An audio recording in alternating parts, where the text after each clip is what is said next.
Very good morning dear students.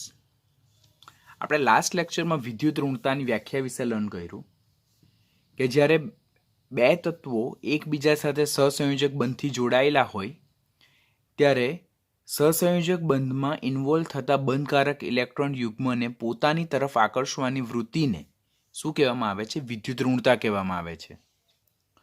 હવે બંધથી જોડાયેલા બે તત્વોમાંથી જે તત્વને ઇલેક્ટ્રોન આકર્ષવાની વૃત્તિ વધારે હોય તે તત્વની વિદ્યુત ઋણતા જોડાયેલા અન્ય તત્વની સાપેક્ષમાં વધારે હોય તો બંધકારક ઇલેક્ટ્રોન યુગ્મ વધુ વિદ્યુત ઋણમય તરફ શિફ્ટ થાય અને વધુ વિદ્યુત ઋણમય તત્વ પર આંશિક ઋણ વીજભારિત ડેવલપ થાય. જ્યારે બે તત્વમાંથી જેની વિદ્યુત ઋણતા ઓછી છે તે પેલાની સાપેક્ષમાં આંશિક ધન વીજભારિત બને છે. ત્યાર પછી આપણે આયનીકરણ એન્થાલ્પી અને ઇલેક્ટ્રોન પ્રાપ્તિ એન્થાલ્પી વિશે પણ સાથે વાત કરેલી કે બંનેના આપણે સાપેક્ષ મૂલ્ય નિરપેક્ષ મૂલ્યો માપી શકીએ છીએ.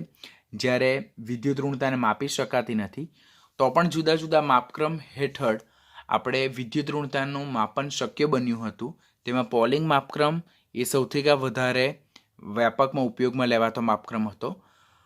આજના લેક્ચરમાં આપણે વિદ્યુત ઋણતાને અસર કરતા પરિબળો શીખવાના છે. આજનો lecture very most important. 12th NEET જ્યાં સુધી ઓવર નહીં થાય ત્યાં સુધી આ લેક્ચર તમને કામ લાગશે. તો will start the factor affecting electronegativity. વિદ્યુત ઋણતાને ઇલેક્ટ્રોનેગેટિવિટી કહેવામાં આવે. વિદ્યુત ઋણતાને અસર કરતા પરિબળો. તો કોઈ પણ તત્વ માટે વિદ્યુત ઋણતાનું મૂલ્ય અચળ હોતું નથી, બરાબર?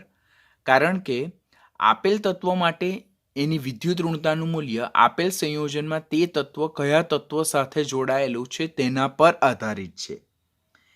કે હંમેશા બે તત્વોમાંથી જે તત્વની ઇલેક્ટ્રોન સ્વીકારવાની વૃત્તિ વધારે હોય, આકર્ષવાની વૃત્તિ વધારે હોય તેની વિદ્યુત ઋણતા વધારે હોય, આપણે એવું કહીએ. એટલે આપેલ તત્વ અન્ય કયા તત્વ સાથે જોડાયેલું છે તેના બેઝ પરથી જે તે તત્વની વિદ્યુત ઋણતા નક્કી કરી શકીએ છીએ. માટે પહેલાં તો આપણા માઇન્ડમાં ફિક્સ રાખવાનું કે કોઈ પણ તત્વની વિદ્યુત ઋણતાનું મૂલ્ય અચળ હોતું નથી. That is depend upon the element with which it is attach. કે એ બીજા કયા તત્વ સાથે જોડાયેલું છે તેના બેઝ પર જે તે તત્વની વિદ્યુત ઋણતા નક્કી કરી શકાય છે. તેમાં પહેલું રિસ્પોન્સિબલ ફેક્ટર જે છે જેને આપણે અસરકારક કેન્દ્રીય વીજભાર કહીએ, effective nuclear charge Z effect. તો અસર કરતા પરિબળોમાંથી પહેલું પરિબળ જે છે તે વિદ્યુત ઋણતાના સમપ્રમાણમાં છે. એટલે કે વિદ્યુત ઋણતા એ અસરકારક કેન્દ્રીય વીજભારના સમપ્રમાણમાં, ડાયરેક્ટલી પ્રોપોર્શનલ રિલેશનશિપ. આ તમારે ખાસ યાદ રાખવાનું. આ યાદ રહે એટલે અડધો કન્સેપ્ટ ક્લિયર થઈ જાય. જેમ અસરકારક કેન્દ્રીય વીજભાર વધારે તેમ વિદ્યુત ઋણતા વધારે, જેમ અસરકારક કેન્દ્રીય વીજભાર ઓછો તેમ વિદ્યુત ઋણતા ઓછી. જેમ અસરકારક કેન્દ્રીય વીજભારનું મૂલ્ય વધારે તેમ બંધકારક ઇલેક્ટ્રોન યુગ્મને પોતાના તરફ આકર્ષવાની વૃત્તિ વધારે તેમ વિદ્યુત ઋણતાનું મૂલ્ય કેવું જોવા મળે છે? વધારે જોવા મળે. કોઈ બે તત્વની વાત કરીએ તો એ બે તત્વોમાંથી જે તત્વનો અસરકારક કેન્દ્રીય વીજભાર વધારે હશે તેમાં ઇલેક્ટ્રોન યુગ્મને આકર્ષવાની વૃત્તિ વધારે હશે તો તેની વિદ્યુત ઋણતા વધારે હશે. અને જેનામાં અસરકારક કેન્દ્રીય વીજભાર ઓછો હશે તેનામાં ઇલેક્ટ્રોન યુગ્મને આકર્ષવાની વૃત્તિ ઓછી હશે તો તેની વિદ્યુત ઋણતા કેવી હશે? ઓછી હશે. તો પહેલો પોઈન્ટ આપણે યાદ રાખવાનું, જેમ અસરકારક કેન્દ્રીય વીજભાર વધારે તેમ વિદ્યુત ઋણતા વધારે, જેમ અસરકારક કેન્દ્રીય વીજભાર ઓછો તેમ વિદ્યુત ઋણતા ઓછું. એટલે note sell what we are going to remember finally, તો વિદ્યુત ઋણતા એ અસરકારક કેન્દ્રીય વીજભારના સમપ્રમાણમાં છે. સેકન્ડ છે સ્ક્રીનિંગ અસર. વિદ્યુત ઋણતા એ સ્ક્રીનિંગ અસરના કેવા પ્રમાણમાં છે? વ્યસ્ત પ્રમાણમાં છે. કેમ સ્ક્રીનિંગ અસરના વ્યસ્ત પ્રમાણમાં છે? તો જેમ ઇનર સેલ એટલે અંદરના કોષની સંખ્યા વધારે હોય તેમ તેમના દ્વારા સંયોજકતા ઇલેક્ટ્રોન પર લાગતું અપાકર્ષણ બળ પણ કેવું હોય? વધારે હોય. અને તેમ સ્ક્રીનિંગ અસર પણ કેવી હોય? વધારે હોય. અને જેમ સ્ક્રીનિંગ અસર વધારે હોય તેમ ઇલેક્ટ્રોન આકર્ષવાની વૃત્તિ કેવી હોય? ઓછી હોય. તેમ વિદ્યુત ઋણતા ડેફિનેટલી કેવી થાય? ઓછી થાય. આપણે અગાડીના ટોપિકોમાં જેમ કે પરમાણુય ત્રિજ્યા છે, આયનીકરણ એન્થાલ્પી છે, ઇલેક્ટ્રોન ગેઇન એન્થાલ્પી છે, એ બધામાં જોયું કે અસરકારક કેન્દ્રીય વીજભાર અને સ્ક્રીનિંગ અસરને કેવો પ્રમાણ છે? વ્યસ્ત સંબંધ છે. જેમ સ્ક્રીનિંગ અસર વધારે તેમ અસરકારક કેન્દ્રીય વીજભાર ઓછો, અને જેમ સ્ક્રીનિંગ અસર વધારે તેમ અસરકારક કેન્દ્રીય વીજભાર ઓછો, જેમ અસરકારક કેન્દ્રીય વીજભાર ઓછો તેમ ઇલેક્ટ્રોન આકર્ષવાની વૃત્તિ ઓછી, તેમ વિદ્યુત ઋણતા કેવી થાય? ઓછી થાય. આમ વિદ્યુત ઋણતા અને સ્ક્રીનિંગ અસર સાથે કેવો સંબંધ છે? વ્યસ્ત પ્રમાણનો સંબંધ છે. જેમ સ્ક્રીનિંગ અસર વધારે તેમ ઇલેક્ટ્રોન આકર્ષવાની વૃત્તિ ઓછી, તેમ વિદ્યુત ઋણતા ઓછી, અને જેમ સ્ક્રીનિંગ અસર ઓછી તેમ ઇલેક્ટ્રોન આકર્ષવાની વૃત્તિ વધારે, તેમ વિદ્યુત ઋણતા વધારે. આમ વિદ્યુત ઋણતા અને સ્ક્રીનિંગ અસર સાથે કેવો સંબંધ છે? સમપ્રમાણનો સંબંધ છે. સ્ક્રીનિંગ અસર કોના પર ડિપેન્ડન્ટ છે? તો અંદરના કોષની સંખ્યા પર આધારિત છે. જેમ અંદરના કોષ વધારે તેમ તેમના દ્વારા સંયોજકતા ઇલેક્ટ્રોન પર લાગતું અપાકર્ષણ બળ વધારે, તેમ સ્ક્રીનિંગ અસર વધારે, તેમ અસરકારક કેન્દ્રીય વીજભાર ઓછો, તેમ ઇલેક્ટ્રોન આકર્ષવાની વૃત્તિ ઓછી, તેમ વિદ્યુત ઋણતા ઓછી. અને જો અંદરના કોષની સંખ્યા ઓછી તો તેમ તેમના દ્વારા સંયોજકતા ઇલેક્ટ્રોન પર લાગતું અપાકર્ષણ બળ ઓછું, તેમ સ્ક્રીનિંગ અસર ઓછી, અને જેમ સ્ક્રીનિંગ અસર ઓછી તેમ ઝેડ ઇફેક્ટ વધારે, ઝેડ ઇફેક્ટ વધારે તેમ ઇલેક્ટ્રોન આકર્ષવાની વૃત્તિ વધારે, તેમ વિદ્યુત ઋણતા કેવા પ્રમાણમાં જોવા મળે છે? સમપ્રમાણમાં જોવા મળે છે. આમ અહીંયા આપણે રિલેશન સ્ક્રીનિંગ અસરનો શું યાદ રાખવાનું કે સ્ક્રીનિંગ અસર અને ઝેડ ઇફેક્ટ બંને એકબીજાના કેવા પ્રમાણમાં છે? વ્યસ્ત પ્રમાણમાં છે. જે ઓલરેડી અગાડી આયનીકરણ એન્થાલ્પીના ટોપિકમાં સમજી ગયેલા છે. આપણે પહેલું ફેક્ટર જોયું વિદ્યુત ઋણતા અને અસરકારક કેન્દ્રીય વીજભાર સાથે સમપ્રમાણનો સંબંધ, વિદ્યુત ઋણતા અને સ્ક્રીનિંગ અસર સાથે વ્યસ્ત પ્રમાણનો સંબંધ. ત્રીજું ફેક્ટર છે પરમાણ્વીય ત્રિજ્યા. વિદ્યુત ઋણતા એ પરમાણ્વીય ત્રિજ્યાના પણ કેવા પ્રમાણમાં છે? સમપ્રમાણમાં છે કે વ્યસ્ત પ્રમાણમાં? તો વ્યસ્ત પ્રમાણમાં. કેમ એવું? કારણ કે પરમાણ્વીય ત્રિજ્યા જે છે તો તે સ્ક્રીનિંગ અસરના કેવા પ્રમાણમાં છે? સમપ્રમાણમાં છે. પરમાણ્વીય ત્રિજ્યા એ સ્ક્રીનિંગ અસરના કેવા પ્રમાણમાં છે? સમપ્રમાણમાં. જેમ સ્ક્રીનિંગ અસર વધારે તેમ પરમાણ્વીય ત્રિજ્યા વધારે, જેમ પરમાણ્વીય ત્રિજ્યા વધારે તેમ સ્ક્રીનિંગ અસર વધારે, તેમ અસરકારક કેન્દ્રીય વીજભાર ઓછો, તેમ વિદ્યુત ઋણતા કેવી થાય? ઓછી થાય. એટલે પરમાણ્વીય ત્રિજ્યા જેમ વધારે તેમ બાહ્યતમ કોષના ઇલેક્ટ્રોનનું કેન્દ્રથી અંતર વધારે, તેમ સ્ક્રીનિંગ અસર વધારે થાય, અસરકારક કેન્દ્રીય વીજભાર ઓછો થાય તો ઇલેક્ટ્રોન આકર્ષવાની વૃત્તિ ઘટે, પરિણામે વિદ્યુત ઋણતા કેવું વલણ દર્શાવે છે? ઘટવાનું વલણ દર્શાવે. તો આના બેઝ પરથી આપણે જો જોઈએ તો એક આપણે નટસેલ વસ્તુ શું યાદ રાખીએ આપણે ત્રણ ફેક્ટર પરથી કે વિદ્યુત ઋણતા એ અસરકારક કેન્દ્રીય વીજભારના કેવા પ્રમાણમાં છે? સમપ્રમાણમાં છે. અને સ્ક્રીનિંગ અસર અને પરમાણ્વીય ત્રિજ્યાના એ કેવા પ્રમાણમાં છે? વ્યસ્ત પ્રમાણમાં છે. જેમ પરમાણ્વીય ત્રિજ્યા ઓછી, સ્ક્રીનિંગ અસર ઓછી, તેમ અસરકારક કેન્દ્રીય વીજભાર વધારે, જેમ અસરકારક કેન્દ્રીય વીજભાર વધારે તેમ ઇલેક્ટ્રોન આકર્ષવાની વૃત્તિ વધારે, તેમ વિદ્યુત ઋણતા વધારે. જેમ પરમાણ્વીય ત્રિજ્યા વધારે તેમ સ્ક્રીનિંગ અસર વધારે, और જેમ સ્ક્રીનિંગ અસર વધારે તેમ પરમાણ્વીય ત્રિજ્યા વધારે, જેમ બંને ફેક્ટર વધારે તેમ અસરકારક કેન્દ્રીય વીજભાર ઓછો તો ઇલેક્ટ્રોન આકર્ષવાની વૃત્તિ ઓછી, તો વિદ્યુત ઋણતા ઓછી. આમ વિદ્યુત ઋણતાને આ ત્રણ સાથેનો સંબંધમાં કેવી રીતે કોરિલેટ કરી શકાય તે આપણે પહેલો ઇમ્પોર્ટન્ટ ક્વેશ્ચન કે વિદ્યુત ઋણતા એ અસરકારક કેન્દ્રીય વીજભારના સમપ્રમાણમાં અને સ્ક્રીનિંગ અસર અને પરમાણ્વીય ત્રિજ્યાના કેવા પ્રમાણમાં છે? વ્યસ્ત પ્રમાણમાં છે. આ ટ્રેન્ડ યાદ રાખશો તો સમૂહમાં ઉપરથી નીચે તરફ જતા અને આવર્તમાં ડાબીથી જમણી બાજુ તરફ જતા શું ફેરફાર થાય તે ડેફિનેટલી તમને આવડી જશે. ફોર્થ ફેક્ટર વિદ્યુત ઋણતા એ પરમાણુની ઓક્સિડેશન અવસ્થા પર ડિપેન્ડન્ટ છે. વિદ્યુત ઋણતા એ ધન આયનનો જે વીજભાર હોય એટલે આયન જે તે આયન પરનો જે ધન વીજભાર હોય તેના સમપ્રમાણમાં હોય ઓર પરમાણુની ઓક્સિડેશન અવસ્થાના સમપ્રમાણમાં. એટલે જેમ ધન આયન પરનો ધન વીજભાર વધારે તેમ વિદ્યુત ઋણતા કેવી જોવા મળે? વધારે જોવા મળે. તમારે આ યાદ રાખવાનું, તેનું એક્સપ્લેનેશન હું તમને લેટર ઓન સમજાવું છું. પહેલા વિદ્યુત ઋણતા એ ધન આયન પરના ધન વીજભારના સમપ્રમાણમાં છે. એટલે કે પરમાણુની ઓક્સિડેશન અવસ્થામાં ધન ઓક્સિડેશન અવસ્થાના સમપ્રમાણમાં. જેમ ધન ઓક્સિડેશન અવસ્થા વધતી જાય ઓર જેમ ધન આયન પરનો વીજભાર વધતો જાય તેમ વિદ્યુત ઋણતા કેવી ક્રમશઃ વધતી જાય છે. એનું એક્સપ્લેનેશન આપણે કેવી રીતે આપી શકીએ?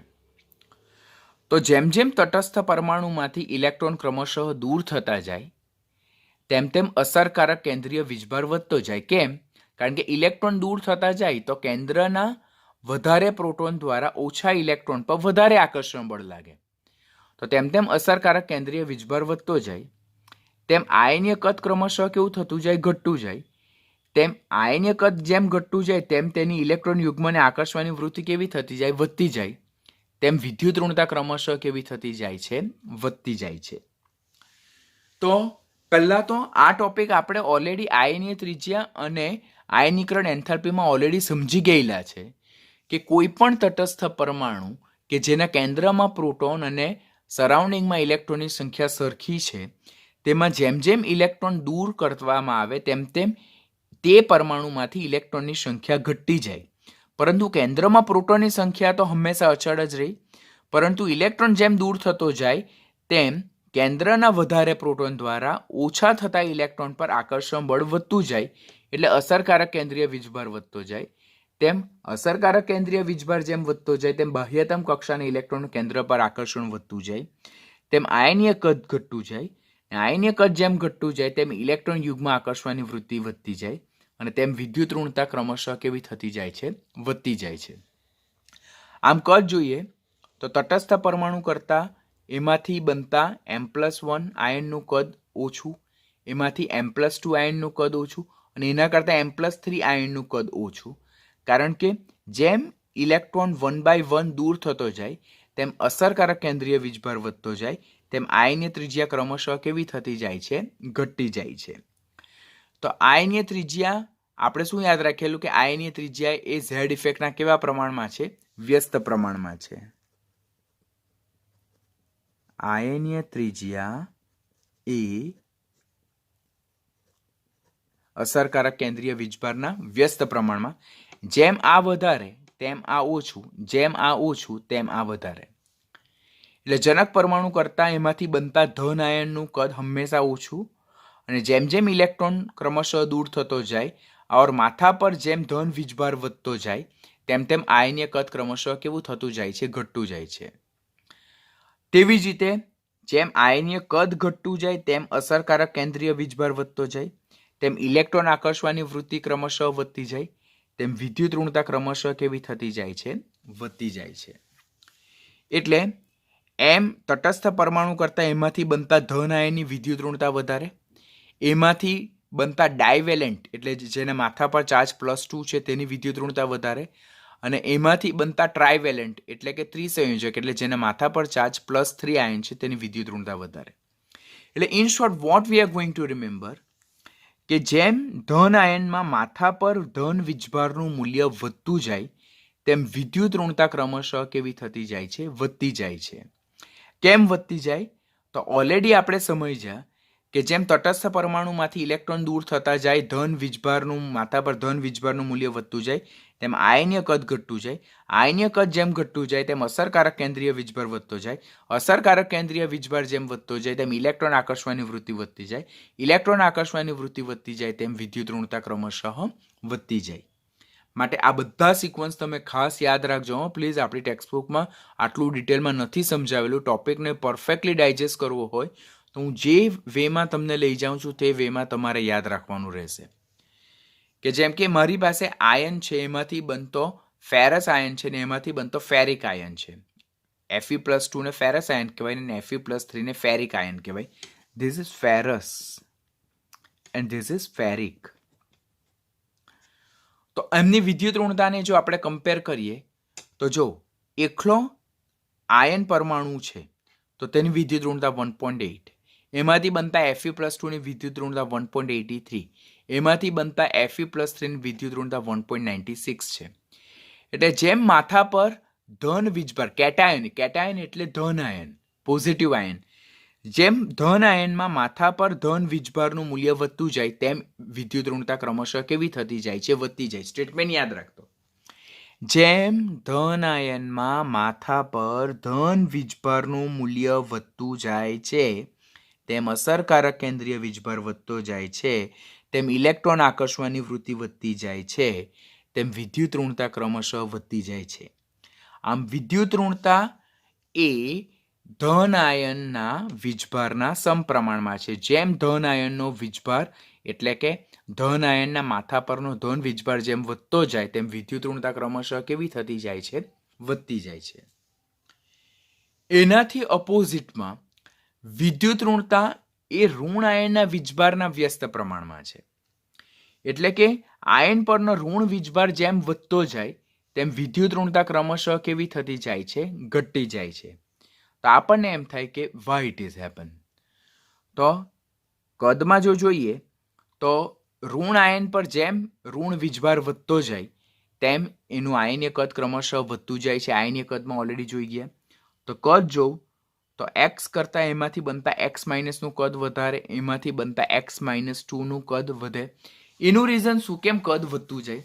તો જેમ જેમ ઇલેક્ટ્રોનની સંખ્યા, જો આની સાપેક્ષમાં આમાં ઇલેક્ટ્રોનની સંખ્યા વધારે, આની સાપેક્ષમાં આમાં ઇલેક્ટ્રોનની સંખ્યા વધારે, પણ આ બધામાં તટસ્થ એટલે કે કેન્દ્રમાં જે પ્રોટોનની સંખ્યા છે તે તો સમાન જ રહેવાની. હવે આમાં કેન્દ્રમાં પ્રોટોન જેટલા ઇલેક્ટ્રોનને આકર્ષે તેની સાપેક્ષમાં અહીંયા કેન્દ્રમાં પ્રોટોનની સંખ્યા કરતાં જે ઇલેક્ટ્રોનની સંખ્યા છે તે વધી જાય. એટલે આમાં અસરકારક કેન્દ્રીય વીજભાર ઘટી જાય, કારણ કે ઓછા પ્રોટોન દ્વારા વધારે ઇલેક્ટ્રોન તરફ આકર્ષણ લાગે. આમાં અસરકારક કેન્દ્રીય વીજભાર ઘટે, પરિણામે આનું કદ જે છે તે વધારે જોવા મળે. એટલે જેમ તટસ્થ પરમાણુમાંથી ઇલેક્ટ્રોન ઉમેરાતો જાય, ઋણ વીજભાર વધતો જાય, અસરકારક કેન્દ્રીય વીજભાર ઘટતો જાય, તેમ આયનીય કદ ક્રમશઃ વધતું જાય. જેમ આયનીય કદ વધતું જાય તેમ ઝેડ ઇફેક્ટ ડેફિનેટલી કેવું થતું જાય? ઘટતું જાય. કારણ કે આપણે અત્યારે જ જોયું કે આયનીય કદ એ ઝેડ ઇફેક્ટના વ્યસ્ત પ્રમાણમાં છે. આમાં ઝેડ ઇફેક્ટ વધારે, આમાં ઝેડ ઇફેક્ટ ઓછી. કેમ આમાં ઓછી? તો આના કેન્દ્રમાં પ્રોટોન દ્વારા વધારે ઇલેક્ટ્રોન પર ઓછું આકર્ષણ લાગે, આમાં કેન્દ્રના પ્રોટોન દ્વારા સમાન ઇલેક્ટ્રોન પર વધારે આકર્ષણ લાગે. પરિણામે ઝેડ ઇફેક્ટનો આ સિક્વન્સ છે. તો વિદ્યુત ઋણતા ક્રમશઃ કેવી થતી જાય? ઘટતી જાય છે. કારણ કે વિદ્યુત ઋણતા એ ઝેડ ઇફેક્ટ અસરકારક કેન્દ્રીય વીજભારના કેવા પ્રમાણમાં છે? સમપ્રમાણમાં છે. માટે જો તટસ્થ પરમાણુ, એમાંથી બનતા ઋણ આયન અને એમાંથી બનતા જે -2 એટલે કે એના માથા પર ઋણ વીજભારનું મૂલ્ય વધતું જાય તેમ વિદ્યુત ઋણતા ક્રમશઃ કેવી થતી જાય છે? ઘટતી જાય છે. ઇમ્પોર્ટન્ટ. ધન આયનમાં જેમ માથા પર ધન વીજભારનું મૂલ્ય વધતું જાય તેમ વિદ્યુત ઋણતા વધતી જાય. ઋણ આયનમાં જેમ માથા પર ઋણ વીજભારનું મૂલ્ય વધતું જાય તેમ વિદ્યુત ઋણતા ક્રમશઃ કેવી થતી જાય છે? ઘટતી જાય છે. એટલે તમારે આ જ વસ્તુ યાદ રાખવાની ખાસ. વિદ્યુત ઋણતા એ આયન પરના ઋણ વીજભારના સમપ્રમાણમાં છે. જેમ આયન પરનો ઋણ વીજભાર વધારે તેમ અસરકારક કેન્દ્રીય વીજભાર ઓછો, તેમ ઇલેક્ટ્રોન આકર્ષવાની વૃત્તિ ઓછી, તેમ વિદ્યુત ઋણતા ઓછી. અને એની સાપેક્ષમાં જેમ ધન આયનનો વીજભાર વધારે તેમ એનામાં અસરકારક કેન્દ્રીય વીજભાર વધારે, તેમ એની ઇલેક્ટ્રોન આકર્ષવાની વૃત્તિ વધારે, તેમ એની વિદ્યુત ઋણતા કેવી જોવા મળે? વધારે જોવા મળે. આમ વિદ્યુત ઋણતા એ જો જોઈએ તો એ ધન આયનના વીજભારના સમપ્રમાણમાં છે, જ્યારે વિદ્યુત ઋણતા એ ઋણ આયનના વીજભારના કેવા પ્રમાણમાં છે? વ્યસ્ત પ્રમાણમાં છે. ઉદાહરણ તરીકે હું વાત કરું તો ફ્લોરિન અને એમાંથી બનતા ફ્લોરાઇડ આયન. તો જો ફ્લોરિનની વિદ્યુત ઋણતા 4 છે, જ્યારે એમાંથી બનતા ફ્લોરાઇડ આયનની વિદ્યુત ઋણતા 0.8 જ છે. એટલે તટસ્થ પરમાણુ કરતાં એમાંથી બનતા ઋણ આયનનું કદ વધારે હોય, પરિણામે તટસ્થ પરમાણુ કરતાં એમાંથી બનતા ઋણ આયનની વિદ્યુત ઋણતા સાપેક્ષમાં ઘણી ઓછી જોવા મળે. તો અહીંયાથી તમે કયો સ્ટેટમેન્ટ ખાસ માઇન્ડમાં ફિક્સ કરશો? ધન આયનના માથા પર જેમ વીજભાર વધતો જાય તેમ તેનામાં અસરકારક કેન્દ્રીય વીજભાર વધતો જાય, તેમ ઇલેક્ટ્રોન આકર્ષવાની વૃત્તિ વધતી જાય, તેમ વિદ્યુત ઋણતા ધન આયનમાં વધતી જાય. પરંતુ ઋણ આયનમાં જેમ માથા પર ઋણ વીજભાર વધતો જાય તેમ આયનીય કદ વધતું જાય, અસરકારક વીજભાર જે કેન્દ્રીય વીજભાર ઘટતો જાય, તેમ ઇલેક્ટ્રોન યુગ્મને આકર્ષવાની વૃત્તિ ઘટતી જાય, તેમ ઋણ આયનમાં જેમ માથા પર ઋણ વીજભાર વધતો જાય તેમ વિદ્યુત ઋણતા ક્રમશઃ કેવી થતી જાય છે? ઘટતી જાય છે. તો પોઈન્ટ ખાસ યાદ રાખજો પ્લીઝ. 5th પોઈન્ટ,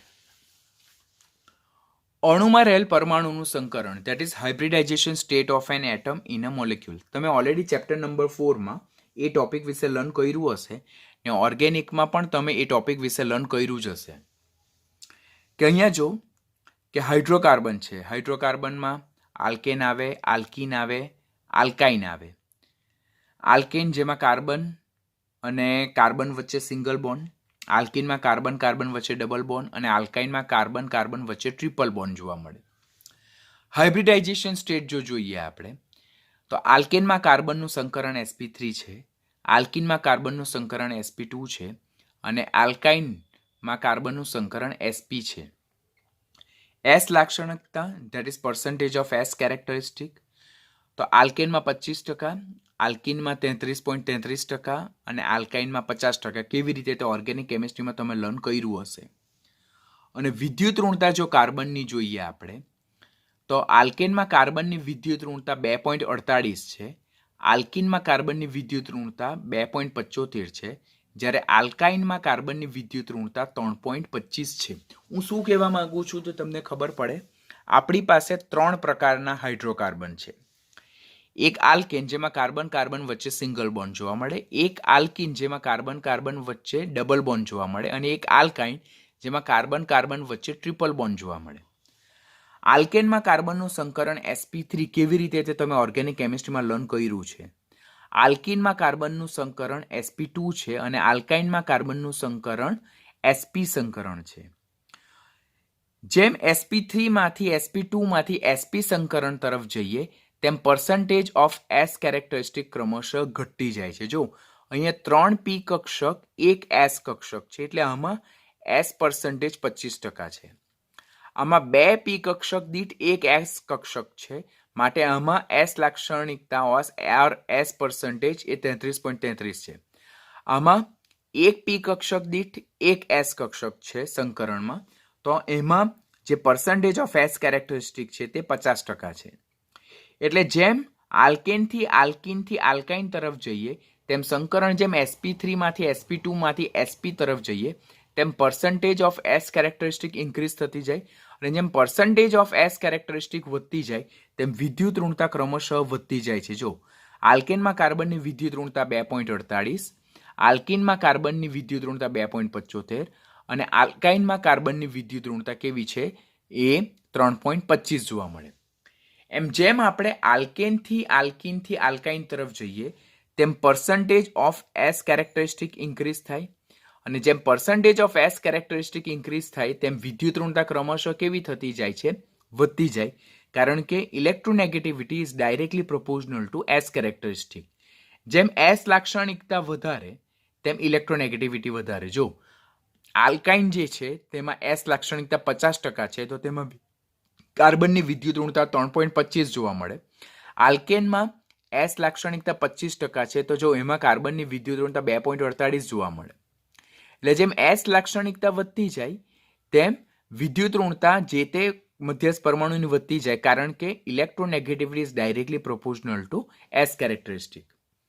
તો હવે આપણને એમ થાય કે સર એવું કેમ, એવું શા માટે કે વિદ્યુત ઋણતા S કેરેક્ટરિસ્ટિકના સમપ્રમાણમાં કેમ? કારણ કે આપણને ખબર છે કે S ઇલેક્ટ્રોન એ કેન્દ્રની સૌથી વધારે છે. આપણને ખબર કે sp-dfમાં S કક્ષક જે છે તે કેન્દ્રની નજીક સૌથી વધારે હોય, માટે એના ઇલેક્ટ્રોન કેન્દ્ર તરફ પ્રબળતાથી આકર્ષાયેલા હોય અને જેમ એ પ્રબળતાથી આકર્ષાયેલા હોય તો તેમ એની ઇલેક્ટ્રોન યુગ્મને આકર્ષવાની વૃત્તિ કેવી હોય? વધારે હોય. માટે આલ્કેનથી આલ્કીનથી આલ્કાઇન તરફ જઈએ તેમ જેમ જેમ પર્સન્ટેજ ઓફ S કેરેક્ટરિસ્ટિક વધતી જાય તેમ વિદ્યુત ઋણતા ક્રમશઃ કેવી થતી જાય છે? વધતી જાય છે. તો આપણે યાદ રાખવાનું કે આલ્કેન, આલ્કીન આલ્કાઇન જેમાં સંકરણ sp3 માંથી sp2 માંથી sp જોવા મળે તેમ પર્સન્ટેજ ઓફ s લાક્ષણિકતા વધતી જાય તેમ ક્રમશઃ વિદ્યુત ઋણતા વધતી જાય કોની? કાર્બનની, કારણ કે electronegativity is directly proportional two s characteristic because s કક્ષક જે છે s ઇલેક્ટ્રોન છે તે કેન્દ્રથી સૌથી વધારે નજીક હોય અને એ કેન્દ્ર તરફ સૌથી પ્રબળ રીતે આકર્ષાયેલા હોય. તો જેમ s લાક્ષણિકતા વધારે તેમ ઇલેક્ટ્રોનનું કેન્દ્ર તરફ આકર્ષણ વધારે તેમ વિદ્યુત ઋણતા ક્રમશઃ કેવી જોવા મળે?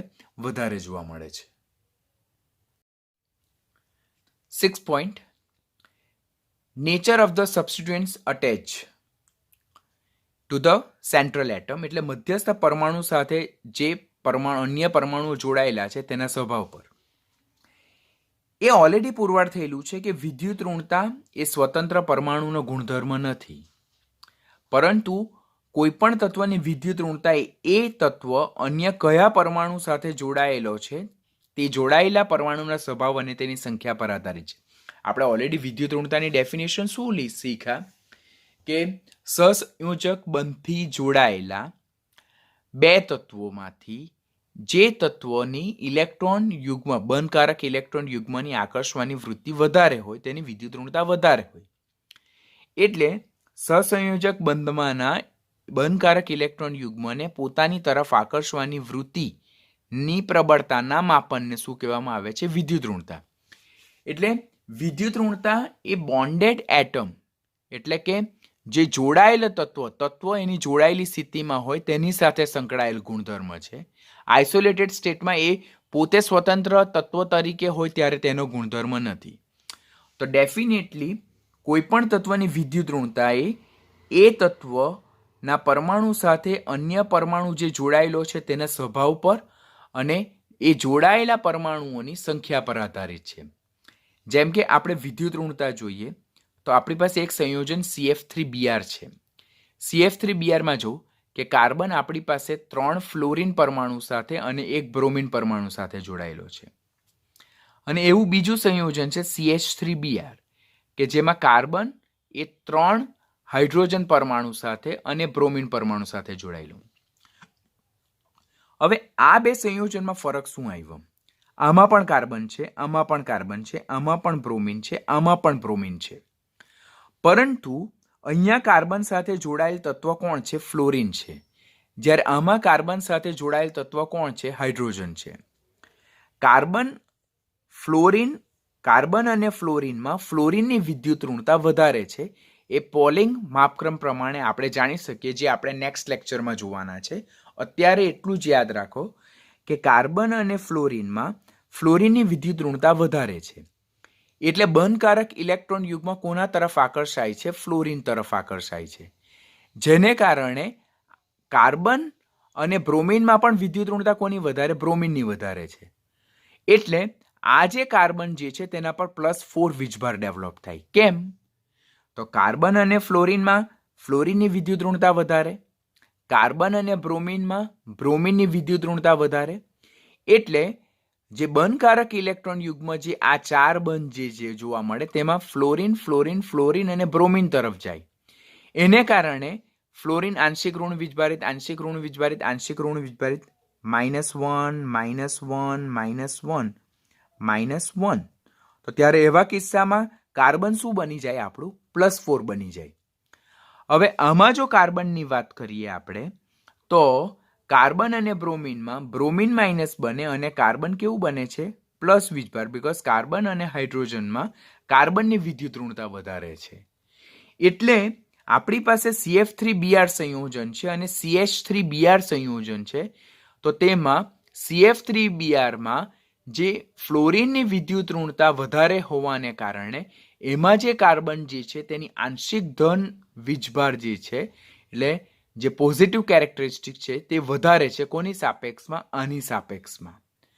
પરિણામે આ જે વિદ્યુત ઋણતાની વાત કરીએ તો CF3Brમાં કાર્બનની વિદ્યુત ઋણતા એ CH3Brમાં કાર્બનની વિદ્યુત ઋણતાની સાપેક્ષમાં કેવી જોવા મળે છે? વધારે જોવા મળે છે.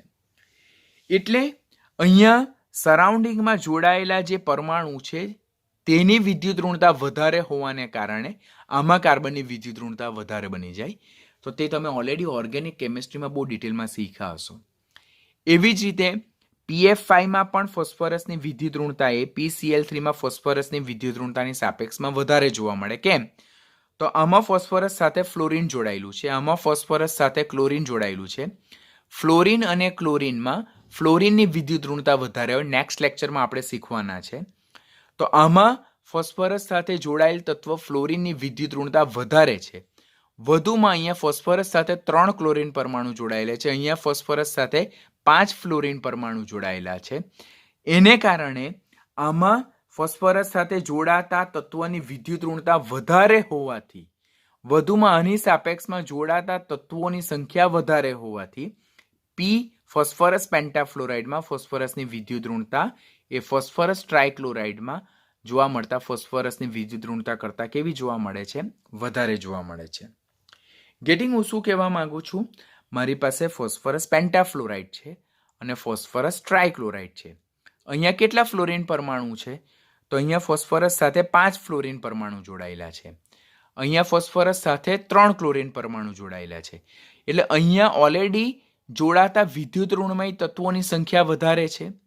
વધુમાં ક્લોરિનની વિદ્યુત ઋણતા કરતાં ફ્લોરિનની વિદ્યુત ઋણતા વધારે છે.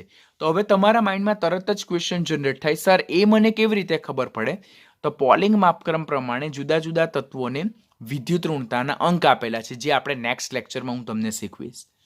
તો અહીંયા ક્લોરિન કરતાં ફ્લોરિનની વિદ્યુત ઋણતા વધારે હોવાને કારણે ફોસ્ફરસ પેન્ટાફ્લોરાઇડમાં ફોસ્ફરસની વિદ્યુત ઋણતા એ ફોસ્ફરસ ટ્રાયક્લોરાઇડમાં જે ફોસ્ફરસની વિદ્યુત ઋણતા જોવા મળે તેના કરતાં સાપેક્ષમાં વધારે છે. This is important one because NEET point of view આ જે કન્સેપ્ટ જે છે તે ઓર્ગેનિક કેમિસ્ટ્રીમાં પણ તમને ખૂબ કામ લાગશે. આમ કોઈપણ સંયોજનમાં મધ્યસ્થ પરમાણુ સાથે કેટલા પરમાણુ અન્ય જોડાયેલા છે અને એ જોડાયેલા પરમાણુની વિદ્યુત ઋણતા કેવી છે તેના બેઝ પરથી મધ્યસ્થ પરમાણુની વિદ્યુત ઋણતા ડિપેન્ડન્ટ કરી શકાય, જેના બેસ્ટ એક્ઝામ્પલ આ બે પરથી આપણે એક્સપ્લેન કરી શકીએ છીએ. તો આજના લેક્ચરમાં આપણે વિદ્યુત ઋણતાને અસર કરતા પરિબળો વિશે શીખ્યા. One of the very important factor. બરાબર, આ ફેક્ટર આપણને ખબર પડે તો આવર્ત અને સમૂહમાં વિદ્યુત ઋણતાનો શું ટ્રેન્ડ જોવા મળે તેના રિલેટેડ આપણે બહુ સરળતાથી આપણે કન્સેપ્ટને સોલ્વ કરી શકશું, જે આપણે નેક્સ્ટ લેક્ચરમાં જોવાના છે. કે કોઈ પણ સમાન સમૂહમાં ઉપરથી નીચે તરફ જતા વિદ્યુત ઋણતાનો શું ફેરફાર થાય, આવર્તમાં ડાબીથી જમણી બાજુ તરફ જતા વિદ્યુત ઋણતામાં શું ફેરફાર થાય, અને 4 ઓપ્શન આપેલા હોય તેમાં કયા ઓપ્શનની વિદ્યુત ઋણતા વધારે, કોની વિદ્યુત ઋણતા ઓછી, વિદ્યુત ઋણતાના ચડતા ક્રમમાં ગોઠવો, ઉતરતા ક્રમમાં ગોઠવો, તેના રિલેટેડની ઇમ્પોર્ટન્ટ એક્સરસાઇઝ આપણે નેક્સ્ટ લેક્ચરમાં જોઈશું.